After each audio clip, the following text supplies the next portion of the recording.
शरद पवारांनी आपल्या पक्षाच्या आमदारांची बैठक बोलावली आणि थोड्याच वेळात मुंबईतल्या पक्ष कार्यालयात ही बैठक सुरू होणार आहे। शरद पवार बैठकीसाठी दाखल झालेत।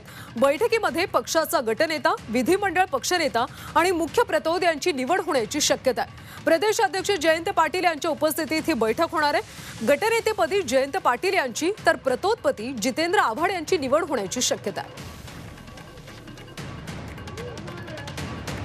या संदर्भात आपण अधिकची माहिती घेऊयात आमच्या प्रतिनिधी सीमा आढे यांच्याकडून। सीमा, शरद पवारांच्या आमदारांची आता थोड्याच वेळात बैठक होते। आता नेते दाखल व्हायला सुरुवात झाली का आणि कशा पद्धतीने बैठक होईल, काय अधिकची माहिती मिळते? आज शरद पवार यांच्या नवनिर्वाचित आमदारांची बैठक जी आहे मुंबईतील बलाड इस्टेट या कार्यालयामध्ये पार पडणार आहे। या बैठकीसाठी पक्षाचे सर्वेसर्वा शरद पवार, खासदार सुप्रिया सुळे हे दाखल झाले असून जे इतर आमदार आहेत ते सुद्धा दाखल होण्यास सुरुवात झालेली आहे। आजची बैठक ही महत्त्वाची या कारणामुळे आहे कारण आजच्या या बैठकीमध्ये विधिमंडळ नेता, गटनेता त्याचसोबत प्रतोद पदाची निवड जी आहे ती केली जाणार आहे। जी माहिती मिळते त्यानुसार गटनेतेपदी प्रदेशाध्यक्ष जयंत पाटील यांची तर प्रतोदपदी जितेंद्र आव्हाड यांची वर्णी लागण्याची शक्यता आहे अशी माहिती मिळते।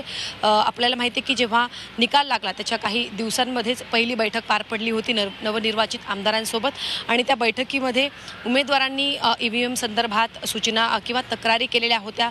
त्या तक्रारी ऐकल्यानंतर पक्षाकडून त्यांना काही सूचना सुद्धा देण्यात आलेल्या होत्या। त्या बैठकीमध्ये खरं तर गटनेता, विधिमंडळ नेता आणि प्रतोद पदाची निवड केली जाणार होती। मात्र त्या बैठकीमध्ये हे ठरलेलं नव्हतं आणि आज या बैठकीमध्ये हे महत्त्वाचे निर्णय जे आहेत ते घेतले जाणार असल्याची माहिती मिळते।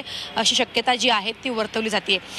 पक्षाचे टोटल 10 आमदार जे आहेत ते निवडून आलेले आहेत आणि जितेंद्र आव्हाड असतील, इतर जे नवनिर्वाचित आमदार आहेत ते आता पक्ष कार्यालयामध्ये दाखल होण्यास सुरुवात झालेली आहे। त्यामुळे आता नक्की कोणत्या नेत्याची वर्णी लागते हे पाहणं महत्त्वाचं असणार आहे। याकडे सर्वांचं लक्ष लागलेलं आहे। सीमा, या नेमणुका तर होणारच, मात्र शरद पवार यांनी सुद्धा काही दिवसांपूर्वी ईव्हीएम वर शंका उपस्थित केली होती। त्या संदर्भात आजच्या बैठकीत काही चर्चा होऊ शकते का? नक्कीच आपण जर बघितलं तर पहिली बैठक जेव्हा पार पडली होती त्या बैठकीमध्ये प्रामुख्याने ईव्हीएम संदर्भात ज्या काही शंका उमेदवारांना होत्या, पराभूत उमेदवारांना होत्या, त्या सगळ्या शंका, त्यांच्या तक्रारी पक्षाकडून ऐकून घेतल्या गेल्या होत्या आणि त्यावरती एक तोडगा म्हणून वकिलांची एक फौज सुद्धा शरद पवार यांनी उभी केलेली आहे अशी माहिती मिळते। त्याच पार्श्वभूमीवरती आज YB सेंटर येथे संजय राऊत आणि शरद पवार यांची बैठक पार पडली आणि या बैठकीमध्ये सुद्धा कायदेशीर आता कशा पद्धतीने या समस्येला सामोरे जायचं आहे, कशा पद्धतीने या कायदेशीर प्रक्रिया करता येईल किंवा मग जर आंदोलनं असतील, रस्त्यावरची लढाई कशा पद्धतीने लढायची आहे या संदर्भात जी आहे ती चर्चा झालेली आहे। त्यामुळे आज होणाऱ्या या बैठकीमध्ये सुद्धा या विषयावरती चर्चा होतील अशी शक्यता जी आहे ती वर्तवली जाते।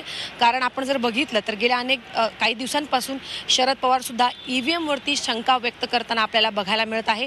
कारण त्यांचे जे महत्त्वाचे उमेदवार होते त्यांचं असं म्हणणं होतं मागच्या बैठकीमध्ये की जे आमचे प्रमुख पक्षाचे गड मानले जातात तिथून सुद्धा पक्षाला मतदान झालेलं नाही। त्यामुळे खरं तर त्यामुळे शंका जी आहे ती निर्माण होते।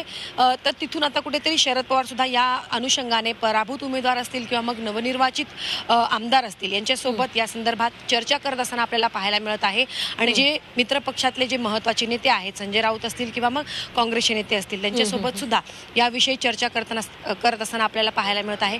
एकीकडे वकिलांची फौज उभी केलेली असताना दुसरीकडे आता रस्त्यावरती या संदर्भात कशा पद्धतीने लढाई करता येईल, आंदोलनं करता येईल या संदर्भात सुद्धा महाविकास आघाडीच्या नेत्यांमध्ये चर्चा होत असल्याचं आपल्याला पाहायला मिळत आहे। त्यामुळे आजच्या बैठकीमध्ये गटनेता असेल, प्रतोद पद असेल, या व्यतिरिक्त ईव्हीएम संदर्भात काही चर्चा होते का हे पाहणं महत्त्वाचं असणार आहे।